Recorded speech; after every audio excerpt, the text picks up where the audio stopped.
గత ప్రభుత్వం పీకల వరకు తాగించిందనే ఈ ప్రభుత్వాన్ని పీడీ మేడం గారికి మరి రజగుత్తదారుల సంఘం తరఫున ఒక అర్జీ ఇవ్వడం జరిగింది. ఈ అర్జీ ఉద్దేశం ఏంటంటే మొన్న పవన్ కళ్యాణ్ గారు వచ్చినప్పుడు రచ్చబండలో ఇవ్వాలనుకున్నాం.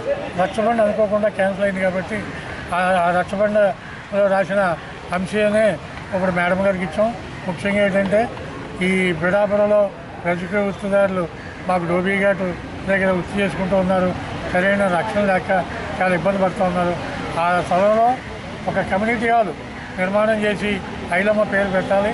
అలాగే ఐలమ్మ ఒక విగ్రహం కూడా ఈ పిడాపురం మున్సిపాలిటీలో మంచి 15 రోడ్లో పెట్టాలని కోరుకుంటూ ఉన్నాం.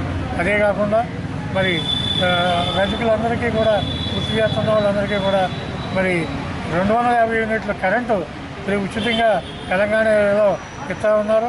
ఆ విధంగా కూడా మాకు ఇవ్వాలని చెప్పారు.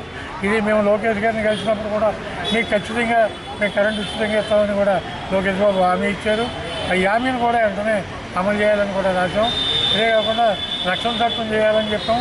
ఈ రక్షణ చట్టం కూడా మాకు ఎందుకంటే మాకు పొలాల మధ్య వ్యత్యాసం ఎక్కువ ఉంది కాబట్టి రక్షణ చట్టం చేయాలని అది కూడా ఇచ్చాం. అదే కాకుండా చెరువుల మీద మరి 343 జీవో ప్రకారంగా మాకు జీవో ఉంది. ఆ జీవో ప్రకారంగా ఆ చెరువులకి పూర్తి హక్కు కల్పించాలని చెప్తే మేడం గారు నేను జీవో తెప్పించి ఖచ్చితంగా మీకు న్యాయం జరిగేలా చేస్తానని హామీ ఇచ్చారు. ఇవే కాకుండా సబ్బులు సరుకులు ఇవన్నీ కూడా ముడిసరుకు కూడా మాకు సొసైటీల ద్వారాగా ఇవ్వాలని కోరాం. దాన్ని కూడా పరిశీలిస్తామని మేడం గారు కూడా చెప్పడం జరిగింది. పిఠాపురం 30 వార్డులు శానిటేషన్ విషయంలో చాలా దౌర్భాగ్యమైన పరిస్థితి ఏర్పడ్డది. కానీ ఎన్నాళ్ళ నుంచో ఈ కొండ వీధిలో ఉన్న ఈ కాలం మురుక్కాల గురించి అనేక మార్లు సంవత్సరాల తరబడి రిప్రజెంటేషన్లు ఇచ్చి కానీ దాన్ని ఏదైనా సరే ఒక దుస్థితి ఎలా ఉందని చెప్పి ఎన్నోసార్లు పలుమార్లు ఆల్రెడీ కూడా అర్జీలు ఇచ్చినా కూడా అది పట్టించుకుని నాదులు లేక అదే పనిగా తిరుగుతూ అదే పనిగా అర్జీలు పెట్టుకుంటూ వ్యవహారం సాగిస్తూ ఉన్నారు.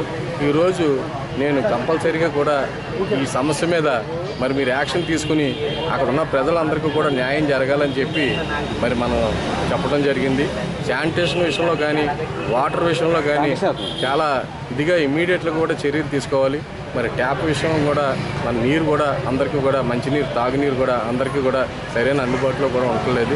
దయించి మేము కోరుకునేది ఏంటంటే పిఠాపురం పట్టణంలో ఉన్న ప్రజలు శానిటేషన్ విషయంలోని వాటర్ విషయంలోని ఇబ్బంది లేకుండా చూడాలని మేము మనవి చేసుకుంటాం. గత ప్రభుత్వం పీకల వరకు తాగించిందనే ఈ ప్రభుత్వానికి అధికారం ఇచ్చాము. అదే పని ఈ ప్రభుత్వం కూడా చేస్తుంది. మీరు తాగించడానికి ఉన్నారా, మా చేత పరిపాలించడానికి ఉన్నారా? పవన్ కళ్యాణ్ గారికి మా నియోజకవర్గం తరపున మనవి చేసుకుంటాం. అయ్యా, ప్రజా సమస్య పరిష్కార వేదికలో 5 సార్లు ఇచ్చామండి. అయ్యా, మా సమస్య పరిష్కారం కాలేదు. ప్రజా సమస్యల పరిష్కార వేదికకి 5 సార్లు మేము ఇచ్చాం. మీరు జీవోలు ఇచ్చిన టైమింగ్స్ని స్ట్రిక్ట్గా అమలు జరపండి. 18 సంవత్సరాల లోపల వారికి మద్యం అమ్మొద్దు, బెల్ట్ షాపులు లేకుండా చెయ్యండి.